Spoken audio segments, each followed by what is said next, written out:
space communications. These will be among the main topics for dialogue.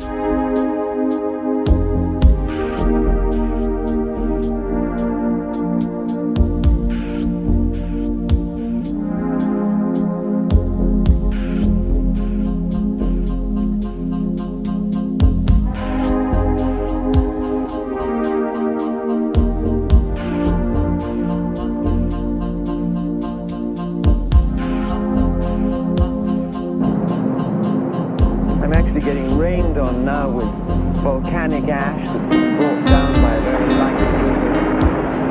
The remarkable thing about these islands is that the Indonesians, of course, have lived here for millennia on the brink of a shaking, eruptive and totally unreliable earth.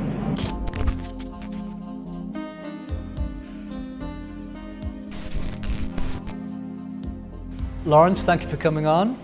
You've lived an amazing life. You survived the Second World War. You grew up during a very grey 1950s England, and as a young boy moved to a very colourful Mexico with your family. You've been on great adventures through Indonesia, Ring of Fire, took David Bowie, Mick Jagger and Richard Branson on those journeys, and here we are today in a global pandemic. Have you ever experienced anything like this before? No, not at all. And this is a fantastic opportunity, and it of course happens every 100 years or so. And we're lucky that it's happened in our lifetimes, and it is quite extraordinary, isn't it? Never at any one time has the whole planet, A, gone into lockdown, and B, not gone and worshipped. You know, people have gone to Mecca for hundreds and hundreds of years, and they've gone to the Vatican for hundreds and hundreds of years, and now everybody has to do it alone, including the most important things, which you would think was communing with their essence. So indeed, this is a magical and extraordinary occasion that gives everybody an opportunity, I think, to stop. Do you remember that movie that says, "Stop the world, I want to get off"? Well, it's a little bit like that at the moment, to me it seems at least, and we suddenly realized how fast everything was moving and how we were caught in a momentum that seemed unstoppable. And now at least we have a chance to feed our own souls, you know. We're all in this alone together. We're all in this together alone, which is an incredibly creative opportunity to be in, I like to think. And one of the other interesting things that's happened during this pandemic is, remember, we've become very addicted to the international media, which is telling us rather negative stories all the time. It isn't really an interesting story unless it's a bit negative as far as they're concerned. And also what's happened in the last at least 20 years or so, primarily in America, but in many other places in the world, is the loss of authority. Nobody believes authority anymore. In fact, they don't take science very seriously, or haven't done. They haven't taken the truth very seriously, because a good story sells more than a truthful, boring story, which is one of the reasons possibly that we have this extraordinary president in the United States, and one of the reasons too that nobody knows quite which authority to turn to. In the past we knew that the medicine or science would have been something which would have been the final authority, but since science has been undermined over these years, suddenly we're hoist on our own petard, and we have to see, it's taken quite a few weeks, quite a few months before the true scientists have begun emerging out of this rubble, and we have a chance to listen to alternatives to the orthodox voice about what is true and what is false and what is valuable, what is significant. And do you feel with this new available space that we have of reflection, you know, what you mentioned, we're in this together, and maybe that will lead to new ways of thinking. Do you feel there could be a planetary awakening in terms of people waking up to knowing that this could be a warning to a future crisis that might not be as easily repairable, i.e. a climate crisis that we're under? Do you feel this could be a bit of a wake-up call for that? Oh, so definitely so. And it's not as if it's a new thing. I think these ideas of regeneration and of the value of the planet and of the meaning of our own inner existence have been there and have been gathering steam. It's just that they never had a chance to come out. And now, under these circumstances, they really do have a chance to express themselves. And we see a lot of people doing it. We see a lot of people being creative at home and sharing it with everybody else.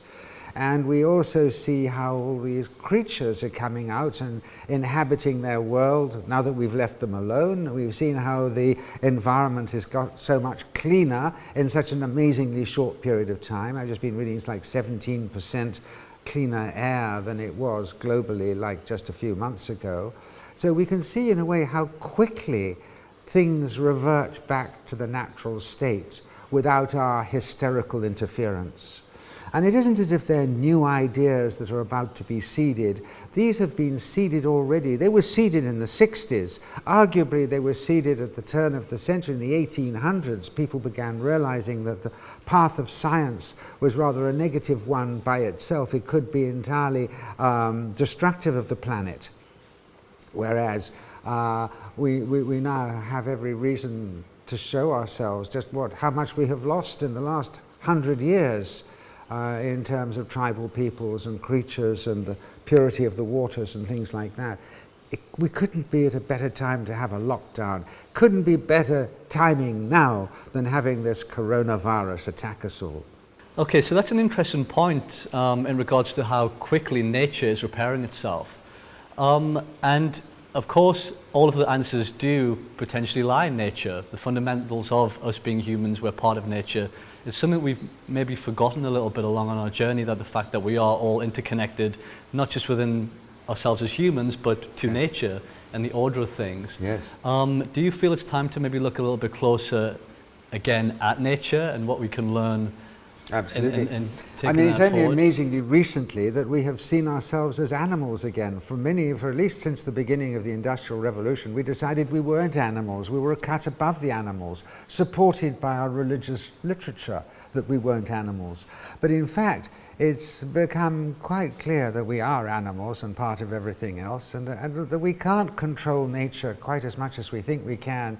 As soon as we began flying aeroplanes around the country and building dams and giant ships, we thought we had nature licked, basically. And there's nothing like a little tiny virus to come along to show us how little control we really have when we're up against the whole organism of the earth itself. And I think one of the other things we might have learned is, we tend to combat viruses with the thought that this is a war and we're going to fight these creatures, forgetting we're already full of viruses. Microbiomes are the equivalent of viruses. They're forms of bacteria, as it were, and they keep us alive. And without them, there are tons of functions we couldn't carry on. So it isn't a matter of killing the viruses and getting rid of them, fighting battles with them. It's a matter of finding a bit of balance with them, a bit of order with them. And we have watched how the world has initially responded to this virus as a battle. And we have responded with fear. Because if you like, it's the first time in history, these last 100 years, that we have ever been as safe as we are, that our medical technology has made us safer than we have ever been before. So obviously we're going to get the psychological corollary of that, of fear. And that fear has been stoked in the media. All the good stories are frightening stories, and the first stories about the coronavirus are ones of fear. And it's been easy to drive us all into the burrows of our homes. I think under the false understanding that we can escape this virus.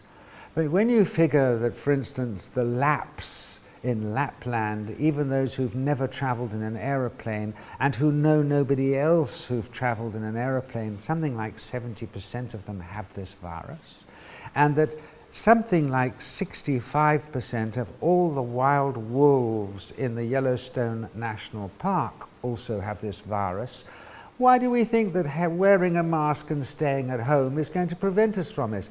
We're swimming in a sea of viruses.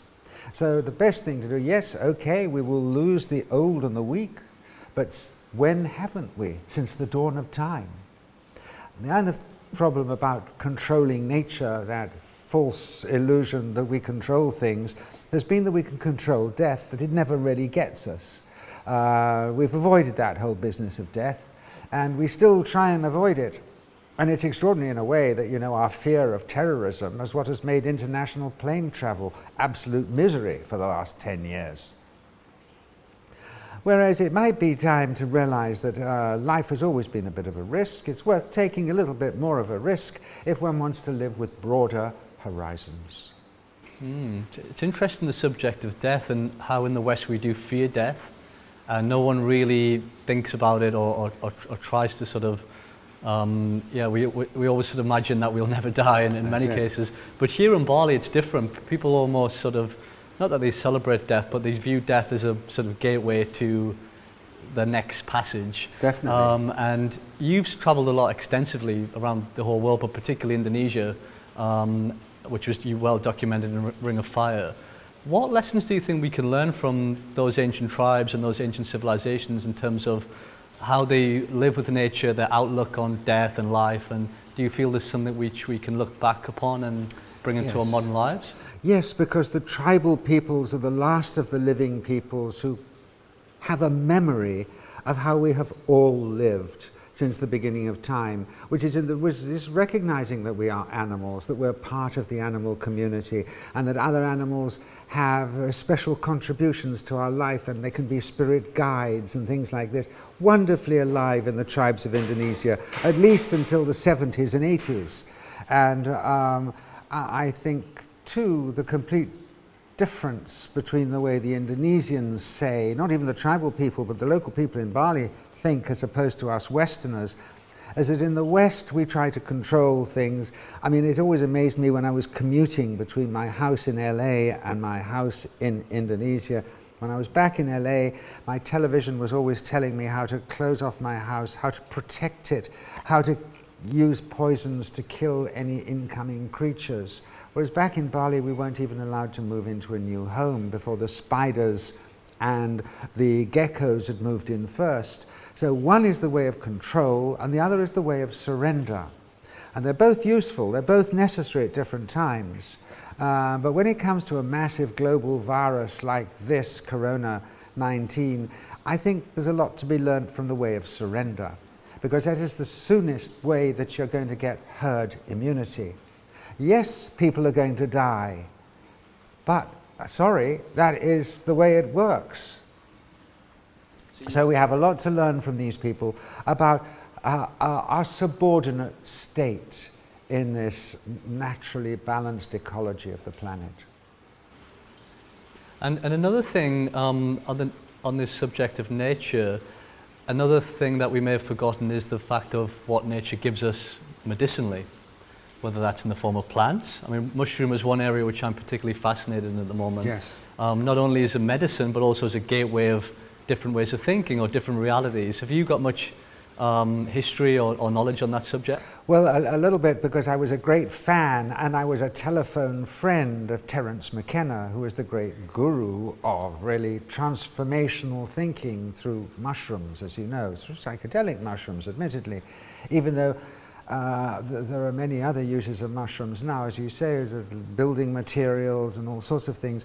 And it's worth remembering too that it is the mushrooms, the rhizomes on the roots of trees, that enables them to communicate electrically with each other all over the place. So this is why this recent wonderful work, The Hidden Life of Trees, where we realize they have memories, they can count, they know how many of them are left in their clump, and that one will react to another one's danger, because they're communicating through the equivalent of a nervous system, which are indeed mushrooms. And then, of course, Terence McKenna was rather cool about it from his standpoint. He said that you open up, it's through the psychedelic awarenesses brought by mushrooms that you see what's going on, that you achieve a state of evolution whereby you can understand that we are here alive in this incredible mixture of life. I remember he also remarked that these mushrooms have tiny spores. They're the only spores from planet Earth that can drift through space. They're even coloured ultraviolet that deflects the ultraviolet harmful rays from space. They can move through space for incredibly long periods of time, and then they can fall into planets where they can germinate and they can turn into mushrooms, which, if there is a species around that is at the right stage in its evolution, can eat it and see who it is. Wow. That's an amazing observation of Terence. Fascinating. It's interesting that the subject of using mushroom as material as well. Yes. And it's interesting, there's a guy called Paul Stamets who was also a friend of Terence McKenna, and he talks about mushrooms literally saving the world. They've got 1 billion years of wisdom, the oldest living organism, and they're a great replacement for plastics, leathers, all of these things. So I think there's a lot we can learn from these mushrooms and use with modern technology as well, yes, to actually replace a lot of the things that are killing the planet. And also there's things like seaweed now and people experimenting with different plant-based products. Definitely. Which could help sort of build a more greener world. That's right. And another guy who I know you were friends with, the late great Buckminster Fuller. So you met Bucky Fuller here in Bali, correct? I met him in the States. Funnily enough, I never was with him here in Bali, but I met him in Boulder, Colorado, and I spent time with him in Los Angeles as well, quite a lot of family time with him as well, because one of his close friends, his son-in-law, was actually quite a good friend of mine, so I was lucky enough to sort of hang out with them and eat with them and everything, and had already been deeply influenced by his work before I met him, and then was deeply touched by what an extraordinary, humble fellow, because he was really quite small and a little bit round, and he had no hair, and he had these big owl-like glasses. Everything he said was mind-blowing, and he had great respect for the Balinese. When he first came here, he was telling me that there's something very special about them, because they have been with their environment for so long that they have learnt to work with the environment, which indeed they do. And he said they were very open to, of course, learning about things like geodesics, because they already have three-dimensional geodesics in their basketry here. So it isn't much of a leap to turn them into three-dimensional geodesic thinking and dome theology, as it were.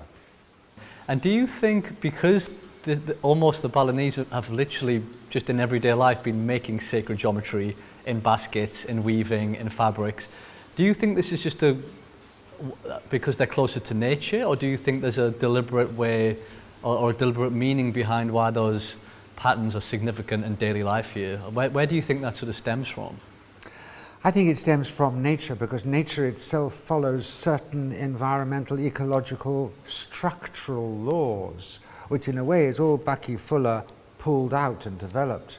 And it was the Greeks who realized that there's a basic grammar of 5 primary three-dimensional figures, the polyregular polyhedra. And from those, in a sense, all three-dimensional form can be generated. Rather, as you only get X amount of notes on the spectrum of sound from which all music derives, or letters, in our case in the English language, from which all these wonderful thought forms can be derived. But by living very close to nature, you do follow the way the bamboo goes, and you do follow the way certain sorts of trees produce certain sorts of leaves that require to be bound in this way rather than that way. Rather, as if you work with knots, as I occasionally do, there are certain twines that you cannot do that knot with. It bends in the wrong direction. So too, with natural fibers, you are forced to move it in this direction, and that gives rise to larger and larger versions of what was happening at the microcosmic level in terms of form and shape and structure. And Bucky Fuller recognized that, and that's basically what he did. His wonderful geodesic geometry springs from the world's simplest sacred geometry that is found in all living and non-living things. And the vibration, which essentially the universe is made up of, one large vibration, is that connected to these sacred geometries and these things that you mentioned in music? When you look at the shapes that are made from things like somatics, these things are all connected into one thing? Like how does that, just for anyone that doesn't really know much about the subject, how is that all connected?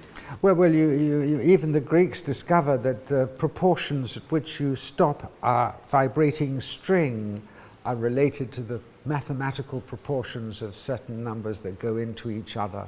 So physical form and vibrationary frequency are demonstrably terribly close together. And some of them are chaotic and disruptive and against our own natures and are dissonant. And other ones are supportive of it and creative of it. And yes, that is very much, one likes to think that is part of this connectivity is part of the energy that we have an opportunity to awaken ourselves or sensitize ourselves to again under these circumstances of being so-called shut down. Whereas shut down, locked down, sounds awfully negative, and I guess for a lot of people who don't get to experience any greenery at all where they're shut down, that must be particularly difficult. But at least they have the opportunity of going in, and it has been argued that inwards is in fact where you find the window of everything connected, whereas outwardly you don't necessarily recognize it, so it's necessary to drive us inward. I would have thought this was an incredibly positive moment in planetary awareness, that the entire planet at the same time is forced to go in and find what is significant to it, to each one of us. And instead of going out and practicing our religion with groups of other people, where it sort of gets off track a bit, let's face it, it's an opportunity for people to go inwards on their own with their own communities. And the other interesting thing about this lockdown, I think, is your relationships, your relationship with your family. I mean, we don't read much about what havoc it has created amongst married couples. But there's a vast amount of disruption there because you are forced to face what your relationship is. You have to live with it rather than have it cushioned by the outside community. And your relationship with your children, a lot of people don't have anything to do with their children all their lives, and it begins quite early on in their life. Well, this is a chance to be the animals that we are. To reconnect with each other and realize the fundamentals of what it means to be human. And arguably it also gives a different sort of slant on love, because there's a lot of bullshit written about love and spoken about love, and it's an abstract and all this and the other, but a lot of it has to do just simply with touch and with being walking around barefooted or even naked in your garden. It puts you back in touch with who we are, with who our roots are. Which are all things that have been forgotten in the outside world. And just to repeat myself slightly, this business of authority, it seems to me extraordinary. We now have to find our own authority. What are we going to follow? Because our great heroes are undermined, I mean, even the doctors, I'm thinking of Fauci, I mean, he too is a target nowadays, justifiably. Maybe our whole attitude towards how we deal with an international virus like this is wrong. I think it is. I think we're going to have to eventually be driven back in the not too distant future to quite simply acquiring herd immunity, which is at the sacrifice of the elderly and the weak, but it is part of the process of how evolution has worked since the beginning of time. And that gives us herd immunity and strength and the ability to find our balance and walk the tightrope of health in an ocean of conflicting viruses. Yeah, so it's fascinating when we talk about vibrational energy and sacred geometry, and these things that we can't physically see, or certainly not through our lens. Do you talk often about the invisible world? Now, what is that exactly? Well, the invisible world is virtually almost everything. It's wonderful that we don't actually see the world as it is, isn't it? All we're picking up is the vibrationary frequencies on our optical nerves of what is out there. We're not actually seeing what is out there itself. And when we talk about the invisible world, how about our world of music and sound, which is so rich and so much a part of our life? We don't see that at all. And then people have laughed at the Balinese, for instance, who spend so much of their time as celebrating so-called invisible worlds of demons and gods, whereas we, of course, are rather worried about the invisible world of the virus at the moment. None of us have ever seen this virus. Do we ever know it existed? Or are we just taking somebody else's word for it? I mean, we probably could see it if we looked under a microscope. But even then, how does that help us? Who would think that such a tiny little thing could affect us so deeply? So indeed, it's more to do with what can be seen with the mind than what can be seen with the eyes. And there is one sense of the invisible world of being literally the world of spirit or of energies. Let's come back briefly, for instance, to the trees, the hidden life of trees. We had no idea what invisible worlds were taking place within the tree community until recent research shows how alive and how aware they are. So that is a form of invisible world. And of great interest to me is this thing that I natter on about every so often, which is like what's called distributed intelligence or emergent behavior. And this is when you get large groups of a single species of creature all together, or even large arrays of computers hooked up together, and you begin to get more than the sum of their parts. They begin by behaving like more than the sum of their parts. They begin behaving like another creature. There are enough individual parts of them, like there are enough individual parts of a brain for it suddenly to begin functioning as a brain or something else. Now, that is a hidden world, a hidden dimension of consciousness that begins manifesting itself after a while. Also interesting to me, you know, this virus, science doesn't even think it's alive. One of the main reasons they don't figure it meets the criteria for life is because it can't reproduce itself. It can only reproduce in the bodies of other creatures. I don't see why that should prevent it from being alive. How come it's so clever? How come it's already mutating? How come that we've already got various varieties of it adapted to different people in different geographical parts of the globe? It shows all the qualities of something that's alive and consciousness, and yet it is brainless and not even DNA, it's only RNA. So it is very primitive, but it too is driven by its own deep memory for survival. And you might even say that the viruses are the oldest things on the planet. Of all the tribes of life on the planet, they must have the longest memories, because they were in the boiling waters long before people or creatures of any type had climbed onto the land. And yet now we have the hubris to say they're not even alive, these things, whereas they have been not only part of life ever since the beginning, but they have integrated into the RNA of other living creatures since the beginning. So surely have a memory of everything we've ever been. They might even, in a sense, be guardians of harmony and wipe out creatures that have got too big for their boots. There are examples of them having attacked us ever since the beginning. You know, there were diseases, for instance, that attacked us in Neolithic times and reduced us to bottlenecks of a few thousand individuals. And then they came again in different guises, you know. In the case of the bubonic plague or Black Death, they turned up riding in the disguise of the virus that's hiding in the saliva of the bubonic flea that in turn was riding on the rats, the black rats that invaded Europe. So it may be the same sort of balancing phenomena, which is also part of the invisible world of emergent intelligence and consciousness that we know nothing about yet, because it's only 2020.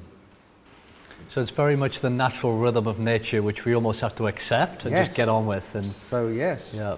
And on the subject of that and on the virus, what's your thoughts? There's a lot of talk at the moment on vaccines. There's actually a lot of people going to jail for speaking their mind and having opinions. It seems like a very dangerous thing. It could be potentially a very dangerous time. So in one way it could be very positive. It could bring around a huge, big shift in consciousness, planetary awakening, which we can all try and learn from. Yeah. On the other hand, it could, you know, governments and authoritarian measures could use this as an opportunity to implement things that wouldn't usually under normal circumstances get implemented. What's your thoughts on some of the things that's going on at the moment in terms of the silencing, people getting put in prison? Do you feel that could be a worry as we move out of this pandemic? Well, it is, as you say, it has brought into sharp focus this business of what is democracy too, and how much freedom should you allow a democracy, even if it kills itself. I mean, what it seems to me that this attack, so-called attack by the virus, has done for us, it has fundamentally changed our relationship to governments, to the planet, to each other, and to ourselves, to what do we personally, individually think about things. What is our position on things? Which do we consider to be the truth of all these conflicting claims to be the truth? And it is interesting indeed that some people are risking jail or certainly being shut down. Judy, what's her name, Mikovits is the one I'm thinking of at the moment, who was already jailed, and she was gagged for 5 years. She could not talk about what she was in. She was in business with Fauci, and she is a highly trained, highly articulate virologist. Why can't we listen to what she has to say and come to our own conclusions about it? Now, the degree to which people are prepared to fight for hearing other people, even if they're nonsense, is the degree to which we're going to be able to come out of this with greater rather than lesser freedoms. I don't think that the over culture is going to enslave us. I think there are too many people thinking for themselves. I think there are too many revolutionaries, and I like to think that they still have in them a memory of the 60s, which was a real revolution in the 60s, and it sprung from initially the hatred of the war in Vietnam, which was an unjust war, and it was appallingly badly carried out. I mean, defoliation, if you think about it, trying to wipe out everybody's greenery in another country is a horrific thing to do to anybody. And you know, some cultures, especially certain decades, the 90s maybe, the 2010s, look back on the so-called hippie alternative culture as a negative time in our history. Whereas it's so, in my view, obviously being an old ex-hippie myself, I would be obviously arguing for the other side of things, but it was in that period, if you think about it, that were born such movements as Save the Planet, Preserve the Forests, equality amongst people, sexual, racial, equality amongst people, and also political, you know, the Amnesty International was born then, Save the Whales was born then. They were a premonition of what is now absolutely vital if we are to survive. Then it would have been a luxury to have had those things realized. Now it is an absolute essential thing to have them realized. And especially this business of environmentalism. Fascinating stuff that doesn't get enough footage in my, you know this guy Zach Bush, have you seen anything about him? He is, it sounds a bit boring because he's an agronomist by training, he's also a doctor, but he talks about the earth, the actual physical earth of the planet, the soil of the planet, and it's kind of hard to listen to, they're quite long, but they are brilliant interviews, and he is like an earth swami, a guru of our planet. And he's a new voice to watch. I think he'll be very famous. And because he links all these things together, but from the perspective of how we have destroyed the actual soil of the planet to a very large degree with these chemicals all over the planet over the last decade or so. And it is an approach that is also taken by big pharma towards our own bodies. It is the opposite to the holistic, environmentally friendly, sensitive and surrendering approach of nature. So these are voices that can be heard. They're voices that have taken the voices of the 60s a whole quantum leap further. And I think it's what we should be ready to embrace. And if the wrong forces try and take back their power again when we are released from this virus, I think a lot of us should be prepared to deny them that. Yeah, so the spirit of the 60s is one which, as you mentioned, it opened up the doors of possibilities. And I think that people, you know, over the course of the last 50, 60 years or whatever, the hippie movement was tarnished a little bit with, you know, drug taking. They weren't taken very seriously. Right. But actually, not just in the open-mindedness of that generation, but they were the first to use, or you guys were the first to use certain technologies, you know, and it led to people like Steve Jobs creating Apple and all these things. So it was actually a very progressive movement in a lot of different ways. And the people from that era, like yourself, carry a certain spirit just in your daily life. And I know that you've worked a lot with David Bowie and Mick Jagger over the years, and David Bowie's a big hero of mine as an artist, but also a thinker. What do you think? What was in the air at that time? Do you think for these people like yourself and these great artists and thinkers to sort of come out and fight against it? Was it the war? Was there other factors that played into that? And how do you think we could sort of take that energy and learn from, you know, the past for today's world? Well, I think they were revolutionaries. I mean, they were revolutionaries in the music world, but their hearts were revolutionary hearts. And I was lucky. I mean, I didn't never work with them. I just played with them, and we got on well together because, in a sense, my brother and I were revolutionaries as well. We went out and we got stuck into the jungle and the tribal peoples. That was our way of expressing what was going on. But yes, we had the same sort of instincts of rejection of the passivity of the planet in the face of obvious regression and destruction, and needed to open up and sing about it and stand up and shout about it. I don't know, it's rather hard to discuss your own generation. It's as hard as it is for a fish to discuss the water it's swimming around in. All I can tell you, it was a feeling. It was a zeitgeist, as they call it, which was one of exuberant rejection of the status quo. And I like to think that's what we have to do again now, because the status quo has taken us deep into destructive and dangerous territory. And in a way, even those who were much involved in that have had a chance over recent months to sit back and see, well, what have they been dedicating their lives to? People in the oil business, you know, people in this economic delusion that you can carry on growing every single year, when anywhere in nature you can see nothing grows forever. It's a pulse of inwards and outwards. And yet here we are, all subjected to this absolute nonsense that we have to carry on every single year, growing our GDP by a bit more than we did last time. And other things that have perhaps escaped our attention in the noise and din of the media.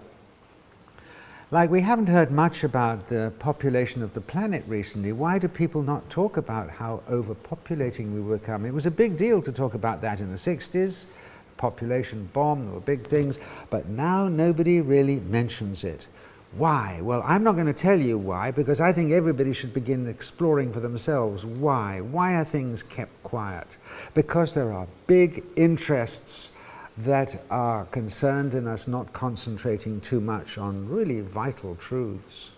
I mean, certainly energy is one of those as well. I mean, I know they tried, even Michael Moore's film, I don't know if you had a chance to see that, that was taken off the air too. I mean, that was busted, taken off YouTube for at least 10 days, but the subsequent noise meant that it went back on again. Wow, I did not know that got taken down. I mean, amazing, isn't yeah. that crazy? I mean, crazy. What's happened to free speech, you know? That's unbelievable I mean, that would get obviously taken one down. can criticize the film. It is a bit out of date. It does give us a rather bleak view of what can be achieved through unsustainable resources. It's a little out of date, but how dare anybody stop me from making my own decision about somebody else's work as to whether or not they think it's any good? That's what we've got to look out for in this day and age of being online. Yeah, I think that's what could easily creep up on us in Yes. the current crisis. Everybody allowing these things to happen because it's for the good of everybody to Yes. not spread fake news. Exactly. And when you look at Trump and his, you know, they're really pushing this agenda of fake news, it's constantly ramming it down people's throats. That's right. And no one knows who do you believe, you know? That's it. And as you mentioned, we don't really, this generation, they don't really have a voice that they can look up to and of reasoning There's no final authority anymore. And that is the price of us not taking the truth seriously over the last 20 years. That is why news shows have become fictional presentations. They've been concentrating on things that are often lies and certainly don't deserve that much strength. Why? Because they give us an emotional frisson. Because on the same old thing, you know, a happy story is no story at all for the news. Therefore, we concentrate on the negative. And that's one of the reasons we've elected somebody who isn't a serious president either. He's just a good showman. And therefore, authority, we don't know who to turn to anymore, except to ourselves, to our own common sense, and then subsequently to other groups of people, kindred souls, who've been coming to their own conclusions by themselves.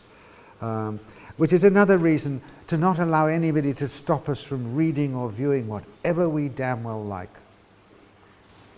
And in the 60s and 70s as well, music was very much the medium that attracted a lot of people, and the revolutionaries. You know, you had John Lennon, you had David Bowie's of the world, who really stood for something and used music as the medium.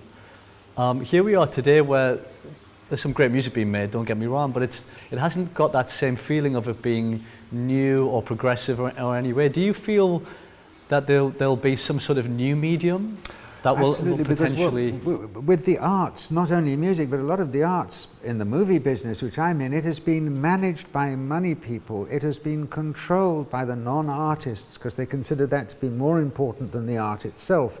It's what can you make back from it. So it has rather suppressed the real arts themselves, whereas this is an opportunity for especially the artistic community to be creative themselves and to not be lent on and knocked out of shape or have their work knocked out of shape by financial overlords. I mean, this is why Hollywood, frankly, isn't producing any interesting films at all, because over the last 10 days, with the loss of authority and the loss of the interest in science, you see, scientists are not taken seriously anymore. This is why you have this big confusion in the States now. It's opening up in certain areas while the curve is still rising. So it's complete mixed chaos. Yet in Hollywood we're not seeing interesting films at all, because they submitted to the money guys telling them how to do their job, telling the artists how to do their job. Things have got out of balance. Absolutely. I think in the current state of, solidarity, that will bring hopefully a new wave of creativity when people are at home, alone, isolating themselves. We hope that this breeds almost a new generation or a new way of thinking, and it could potentially be one of the most creative periods of our time. Certainly could. So it will be interesting to see what comes out of that. Certainly could indeed. Yeah. Great, Lawrence. So just one, just to end on the podcast series, have you got any messages, just one final message to send out to maybe kids who are growing up today in terms of your learnings of living your life, and what positive messages or advice could you give to the younger generation coming through today? Well, that you are lucky to have lived through this extraordinary COVID-19 year or two. Don't expect the disease to go away. It's going to be another of the things that we live with on this planet. I think it will always be here to some degree or another. It's nothing to be feared, any more than death is to be feared. And you're lucky to have lived through it, because it has given us all a pause to sit back on our haunches and see what are the more important things in life. And whether for the remaining relatively few years in our tiny little existences we have left, what we're prepared to put our energy into. And it is a wonderful, fascinating world which we know incredibly little about. It's early in history, we're primitive little savages, all of us still, and we haven't awakened to the majestic effulgence of light that is taking place all around us all the time. Amazing. Lawrence, thank you so much. It's been such a pleasure talking to you. Been absolutely fascinating as always. Great to see you. Really appreciate you coming on. Thank you. And Pleasure. thanks a lot. Cheers.